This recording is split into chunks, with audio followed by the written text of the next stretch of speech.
日産セレナ S ハイブリッドのバッテリーは補充電してはダメ。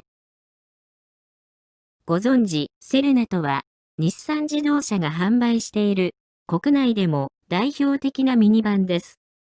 セレナには様々なラインナップがありますが、現在ではモータードライブのパワートレインである e-POWER というモデルが主流となっています。e-POWER はいわゆる電気自動車としてモーターの力だけで駆動輪を動かすのですが、そのモーターの電力は搭載しているガソリンエンジンで発電するという仕組みです。ですから、ガソリンエンジンを搭載しているにもかかわらず、そのエンジンが物理的にタイヤを駆動させるわけではなく、タイヤを動かすのはあくまでも電気モーターなので、静粛性や加速性能が優れています。それでも、2012年8月に C26 型から採用されている S ハイブリッドモデルを所有しているという方もまだまだ多いと思います。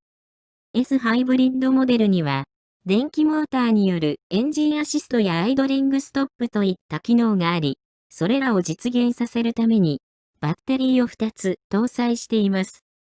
このバッテリーは、容量は違いますが、2つとも、アイドリングストップ車専用のバッテリーでなくてはいけません。このバッテリーを補充電してはダメというのが今回のお話です。補充電とは、バッテリーが空になる状態、すなわち、過放電を防ぐために、専用の充電器で充電してあげることを言います。過放電の状態になると、いわゆるバッテリー上がりといって、通常の方法では、エンジンを始動することができなくなってしまいます。また、著しくバッテリーを劣化させてしまうので、遅かれ早かれ、バッテリーの交換をする必要が出てきてしまいます。こんなトラブルを防ぐために行う補充電ですが、セレナ S ハイブリッドモデルのバッテリーに限っては実施する必要はありません。補充電をすると、かえってバッテリーの寿命を縮めてしまうことになります。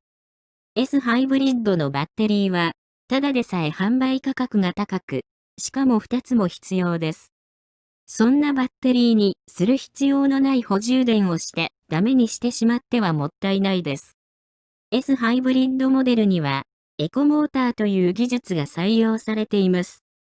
エコモーターとはエナジーコントロールモーターのことで、エンジンの始動とバッテリー充電のための発電という2つの役割をこなすモーターです。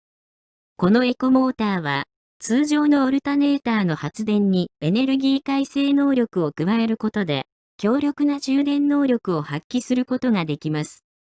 この優れた充電能力と高い受け入れ能力を持つことが特徴である純正バッテリーが組み合わさっていることによって、2つのバッテリーは常に良好な状態が保たれているのです。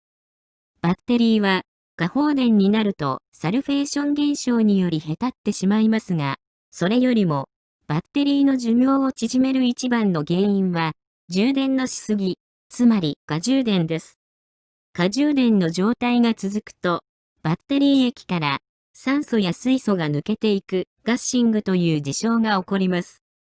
ガッシングが続くと、バッテリー液がどんどん減少して、液に使っているはずの金属部分が剥き出しになってしまいます。露出した金属部分は酸化してゆき、著しく劣化が進みます。そして、本来の機能を失ってしまい、そのバッテリーは寿命を迎えるわけです。しかも、発生した水素ガスに静電気などが引火すれば、爆発火災の危険もあります。こんな恐ろしい過充電ですが、セレナ S ハイブリッドモデルでは、コンピューターが高度に充電制御を行うことで予防しているので、特に心配しなくても大丈夫です。ただし、車の所有者が専用の充電器で補充電を行ってしまうとなると話は別です。今では、数千円の安価な充電器ですら、安心の過充電防止機能などの謳い文句をつけて販売されているのをよく目にします。果たして、その格安充電器には、どれほどの高度な過充電防止機能が備わっているのでしょうか。そんな充電器で補充電を行うことで、かえって高価なアイドリングストップ車専用バッテリーの寿命を縮めてはいませんか？そもそも、なぜ、補充電をしようと思ったのですか？ S ハイブリッドシステム搭載の車は、一度エンジンさえかけてしまえば、走行中に、とても高い効率で充電が行われることで、すぐに良好なバッテリー状態にすることが可能です。そして、過充電を防ぐために、満充電にはせずに、若干の放電状態を保つことで、エコモーターから送り込まれる回生エネルギーをいつでも受け入れるための準備をしているのです。頻繁に充電が行われるために、バッテリー寿命を縮めるサルフェーションという現象もほとんど進みません。最初にエンジンをかけるため、セルモーターを回せるだけの能力さえあれば、バッテリーを補充電する必要はないのです。これは、新品のバッテリーを購入した場合でも同じです。バッテリーについているインジケーターが良好であるならば、昔の車のようにあえて補充電してから乗せ替える必要はありません。本当に補充電が必要なケースとしては、セレナを所有しているけれど、メインの車ではないために、ほとんどエンジンをかける機会がないような人や、バッテリーそのものを長期保管する場合などです。満充電した状態から半年も放置すれば、自然放電で、バッテリーの状態は悪化していることでしょう。その時は、低いアンペアで時間をかけて充電するといいでしょう。アンペアが低いからといって過充電に注意することは忘れずに、常に充電状態には目を離さないようにしてくださいね。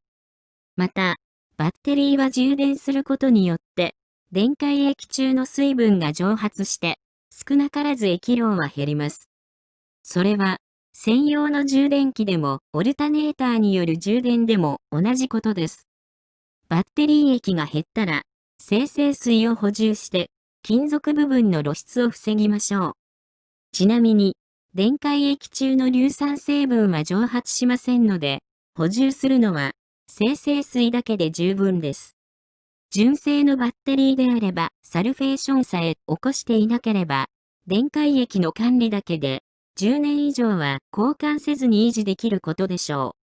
う。しかし、密閉型のバッテリーに交換してしまうと、バッテリー液の補充ができず、使い捨てになってしまうので、その点は、注意が必要になります。以上、日産セレナ S ハイブリッドのバッテリーは、補充電してはダメというお話でした。皆様の安心、安全なカーライフを応援しております。今後もより、一層有益な情報を発信していきたいと思っておりますので、よろしければチャンネル登録をお願いいたします。それではまたお会いしましょう。ご視聴ありがとうございました。